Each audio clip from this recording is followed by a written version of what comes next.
Three Tales of My Father's Dragon, Book 3, The Dragons of Blueland, Chapters 4 and 5. Chapter 4, In the Cave. As the men went about packing up knapsacks and putting out the fire, the dragon carefully crept up the mountain slope. It's a good thing they don't know that the cave does have another entrance, but I wonder if I can still squeeze through it. It was a tunnel through which he had gone when he ran away to sit on the cloud. At that time, only he and his two youngest sisters were small enough to fit into it.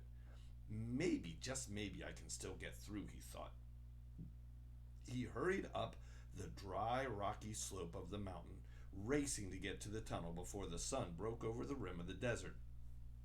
I've got to rescue them, he thought frantically. Over the gap between two snow-capped peaks he galloped, and then down into the beautiful green alpine meadows in the center of the mountain circle. Here streams babbled down the slopes to a bottomless lake, masses of wild flowers, gentians, butterfly weed, painted cup, all colors paraded along the brookside. In the pasture, everywhere were giant snapdragon plants, looking more like bushes than flowers. But the dragon did not have time to gaze at his beautiful home in the great mountains of Blueland. Already the sun was reaching over the horizon, lighting up the sky.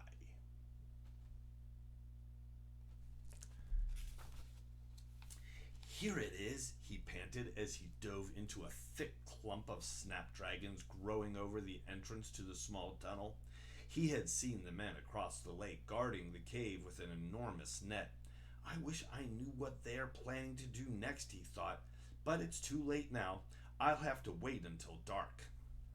He tried to pass into the tunnel, but the roots of the snapdragon had grown over the entrance, and dirt had washed in from above. Dig carefully. They might notice the stir in the bushes, he warned himself as he cleared the way. At last he could fit into the hole, and he started the long trip through the tunnel. I might get stuck any moment, he groaned, as the tunnel turned corners and gradually dug deeper into the side of the mountain, always only just big enough for him to squeeze through. On he crawled, and just when he thought he would surely get to the large part of the cave, he got stuck. He pushed and wiggled, but he couldn't get through. Tears rolled down his blue cheeks. I wanted so badly to see my family, he sniffled, but maybe they're near enough to hear me now. And he whispered, Mother, Father, are you there? Who's that? Asked a voice that sounded like his sister, Eustacia.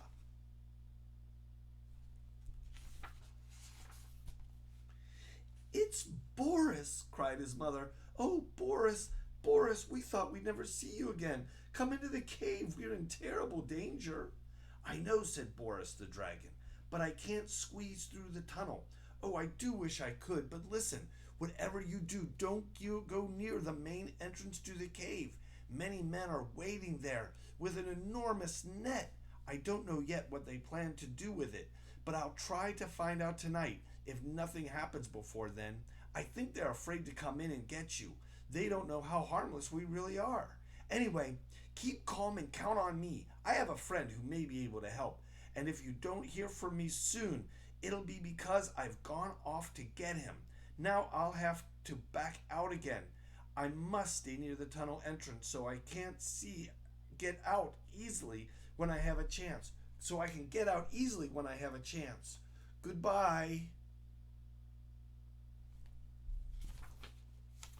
And Boris backed out for what seemed like hours and hours until he came out among the roots of the snapdragon bushes. He peered through the leaves across the lake and counted 16 men standing in a row outside the cave. A breeze sprang up across the lake and carried their voices over the water to him. They'll come out when they get hungry enough, said one man. But how do you know they won't be fiercer when they're hungry and have been trapped for some time? Me, I'd rather go in after 'em right now. Going after 'em, said a third man. Why, we don't even know anything about the cave. Suppose it does have more entrances. The dragons may have escaped already. And what about pitfalls and rock slides in there? We ought to know more about this. No, the thing to do is leave 10 men here on guard and send the other 6 to search for other entrances and to have a look at the rock formations around here. Good idea, said the man who had come down the mountain to the campfire. The wind changed and the dragon could only hear confused sounds of talking, but the men seemed to be deciding who would stay and who would go. They'll find me for sure if I stay here, and I don't want to trap myself too, thought the dragon.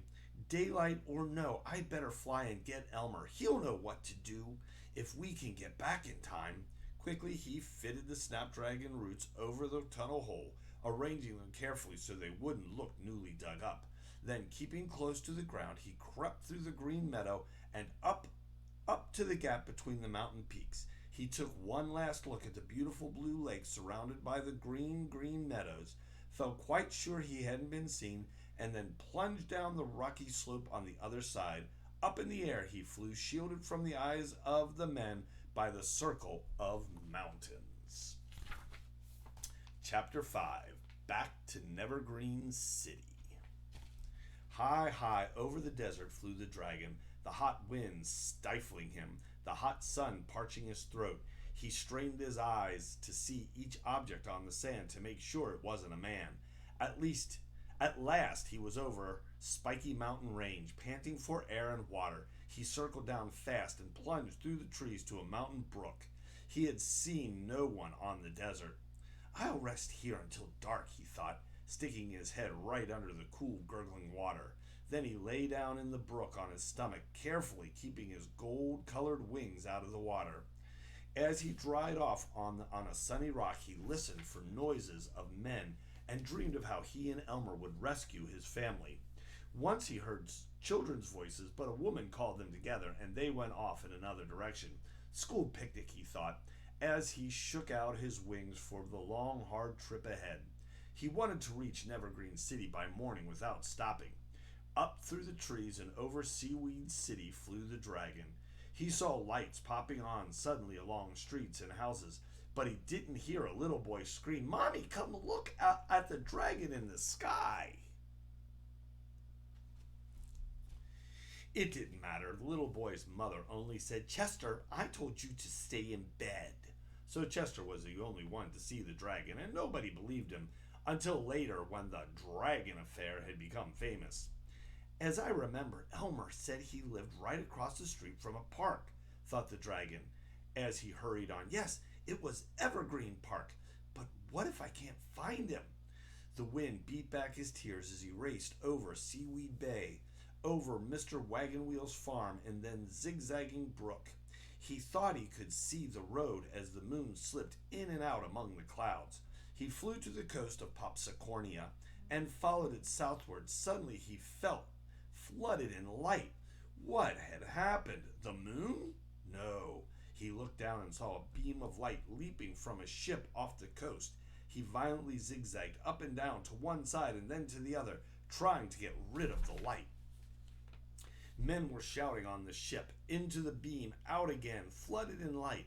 Out of the beam again he flew. He knew that the ship's searchlight had found him accidentally, but as it tried to follow his flight, he thought wildly, "How well can they see me? What do they think I am?" And then as suddenly as the light had found him, it lost him. He sped on into the comforting darkness, his heart pounding hard with fright. At dawn, as dawn began to break into the new sky, he saw Nevergreen City Harbor, the lighthouse, and in the center of the city, a large green shape. Evergreen Park, he thought with relief, and he quietly glided down among the trees. No one had been on the streets to see him.